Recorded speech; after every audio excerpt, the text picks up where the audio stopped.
Hi everyone. Thank you so much for Team Deloitte setting this up. We really appreciate this opportunity for us all to get together and get to know each other. Are we able to swear? Philip, are you wanting love and attention? Yeah. I'm Nick. Yes! I've waited too long. So great to meet you guys. I'm a huge fan. I would like to apologise on behalf of all the men on this that we did not know we were meant to dress up. Look at me. I wouldn't count this as dressed up at all. So, but I have a question for you guys. I started watching like episode 1 and I was like, oh my God, this is like so good. Like, I want to ask you guys if you expected like footballers to be like real big fans of Ted Lasso, because I feel like it's huge in the football world. Yes. No, we did not. That's so cool to hear, but no. My favorite Zoom. I know, there was one episode where you did like an ice bath up to your neck, and I was like, that would never happen, like ever. Well, how do you get in the ice bath? How do you fit in it? You go to like your hips. Yeah. Yeah, not the way I do it. Not for Roy. You were like very angry, very hot. I just wanted to ask you, as a mum myself as well, being the outstanding sportswoman that you are, do you think you'll nudge your daughter to be into sports, from your field? I feel like you don't know until you have like a child. Like she like picks up the ball in her hands and I'm like, no, not in your hands. Like kick it. Oh my God, that's brilliant. You are full on sports mom already. Yeah. Is there any part of our collection of chaps on our team that remotely fool you that they're sportsmen? Yeah, one. Phil Dunster did score one goal that was truly sensational. That was an amazing moment. We have to give you props for that. Thanks, and it was Julie. real. Thanks. It was real. It was after 17 takes, but yeah. They literally. Sometimes it takes 17 shots for one to That's very elegant. Yeah.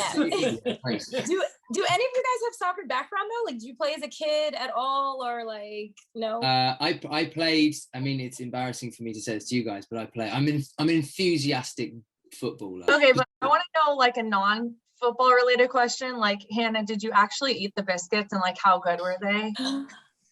Great. Good question. Good They question. were epic. They ate the whole time. Like, they look so good. For you two, what's your like go-to snack? What's your guilty go-to snack that you're allowed I to? have a guilty relationship with like goldfish. It's random, but like I can like put my hand. For Hannah, goldfish is a potato chip biscuit type thing, not an actual, not just grabbing goldfish out. We don't have that here. I love that Brett saw my shock and disdain just then. Crystal just walking around eating raw fish out of tanks. I'll just sit here with my goldfish like this as I tell you. I was genuinely traumatized by You that. did it. Crystal, it was genius. We filmed at a few stadiums. Does anything kind of prepare you for that, especially when it's a massive crowd? But I feel like once the whistle blows, it's you and your team. I kind of block everything out and I'm like, you know what? I hear chants in the subtle background, but at the same time, it's like I'm paying more attention to my teammates communicating with me and me talking back to them. And then, whistle blows and you're like, that many people were here watching us? Like, that's pretty cool. I have a question for both of you. When was the moment that you realized you wanted to do this professionally, and what was it that triggered it?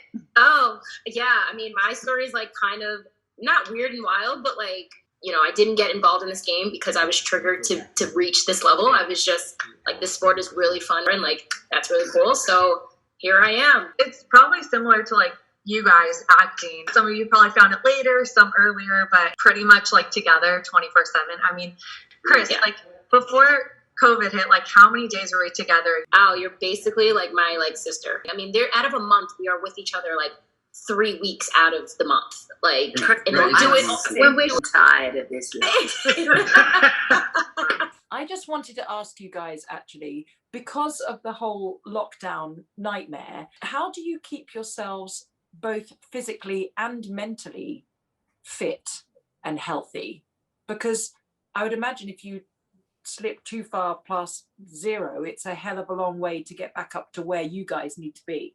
I'm in my 30s, young 30s, but still like my knees don't just like get warmed up easily. Like I can't just like stop playing for a month. But I was actually coming back from pregnancy. So I was also like figuring out that whole thing. Wow. Wow, congratulations. Here's something I'd like to know, if I may ask you. Well, I ask you both, but this is, I'm afraid, particularly to Alex, because I'm a Tottenham fan, and my dad is Tottenham, you know, till he dies. And like, if I'd have dated someone that was a Chelsea fan, he would have disowned me. Don't take for Chris. Sorry. On you first. Yeah, but tell me, is there a noticeable difference to the culture of like the locker room on a British side and in the American side?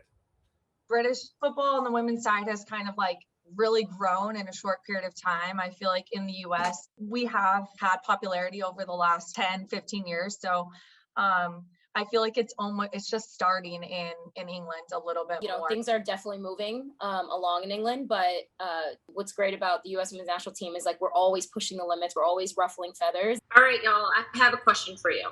Phil, Brett, if it's Richmond versus the US women's national team, who's winning? And I mean, do you have a game plan against us? I mean, we're pretty good, so like you can't just wing it. You know, there has to be like. Your boss is listening, so you better answer that you do have some kind of game plan.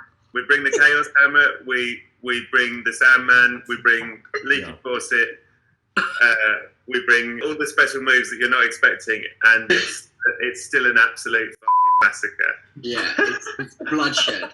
It's carnage. Oh my god, that would be so hilarious. So our boss being annihilated by you. It would genuinely be. It's bloodshed. Okay, so who's going to be appearing in season 2? Like, I want to know. Give me the deets. With silence. Zip. No, come on, nothing. Zip, zip, zip. Hands. Okay, well, at least when is it premiering? I'd like to know that. July the 23rd. July the 23rd. Which is also, we hear, a big day for you guys too, huh? Yes, Opening it is. ceremonies. I mean, that is an epic day, my friends. Yeah, July. Big day now. That is An a Olympic opening Calendar. ceremony. We hope that you lose to Team GB in the final. Yeah. Oh, nice, Philip. Nice. Thank you. Thank you. Yeah, for all the lovely words, thank you guys so much. And simultaneously, while we're playing our games, we're going to be watching season 2. And it is such an honor to be on this call with you guys. Thank you. Good luck to all the athletes in Angel City Sports. We're rooting for you and continue to do the good work. Thank you, guys. Thank you so much. Thank you so much. Lots and lots of love. Fucking And go to it, man. Go to it. My name is Coach Ted Lasso. Thanks again so much for having us. And hey, I was just realizing, you know what would look real nice next to one of them golden hats from a hat trick that they have yet to come up with, or the golden boot that Megan's won. What the? Gold medal.